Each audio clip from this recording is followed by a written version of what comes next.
Selamat pagi, Pak. Sedang sibuk apa, Pak? Selamat pagi, Pak. Saya sedang menyusun laporan keuangan. Gimana, Pak?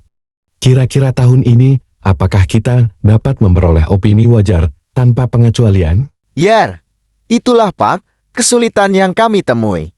Kami belum dapat menilai kualitas laporan keuangan yang kami susun. Kebetulan sekali, pada hari ini sedang ada sosialisasi pedoman identifikasi masalah dan mitigasi risiko laporan keuangan. Mari kita ikuti. Halo, selamat pagi. Saya akan menjelaskan pedoman pelaksanaan identifikasi masalah dan mitigasi risiko laporan keuangan Kementerian Dalam Negeri. Pertama-tama, saya akan jelaskan tujuan pedoman pelaksanaan identifikasi masalah dan mitigasi risiko laporan keuangan Kementerian Dalam Negeri. Tujuan yang pertama, yaitu memberikan pedoman kepada unit akuntansi di berbagai jenjang dalam menjaga kewajaran informasi yang disajikan pada laporan keuangan.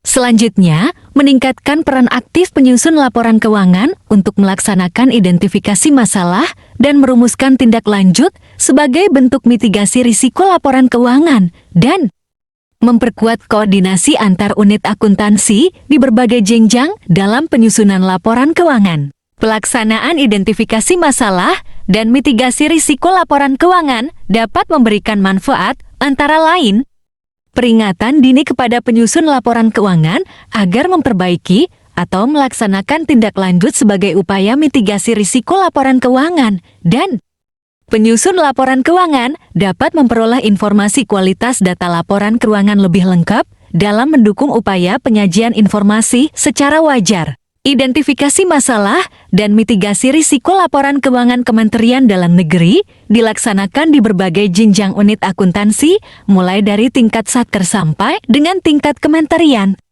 Identifikasi masalah laporan keuangan mencakup hal-hal yang dapat berdampak terhadap penyajian lembar muka laporan keuangan, yang terdiri dari laporan realisasi anggaran, neraca, laporan operasional, dan laporan perubahan ekuitas atau kurangnya pengungkapan pada catatan atas laporan keuangan. Setiap masalah yang telah teridentifikasi perlu dirumuskan rencana tindak lanjut yang tepat untuk memitigasi risiko laporan keuangan.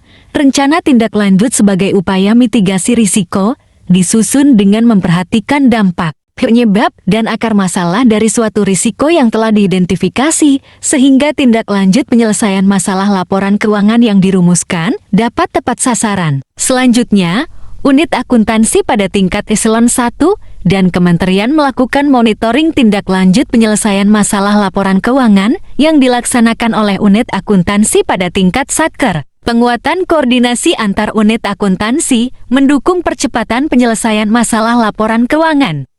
Hal ini disebabkan unit akuntansi tingkat Satker memiliki peran penting untuk melaksanakan tindak lanjut berupa perbaikan data dan memenuhi kebutuhan informasi tambahan untuk pengungkapan pada catatan atas laporan keuangan. Beberapa cara yang dapat digunakan dalam melakukan identifikasi masalah laporan keuangan Kementerian Dalam Negeri sebagai berikut.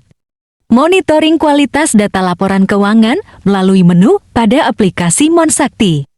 Analisis kertas kerja penyusunan laporan keuangan. Analisis kesesuaian dengan standar akuntansi pemerintahan.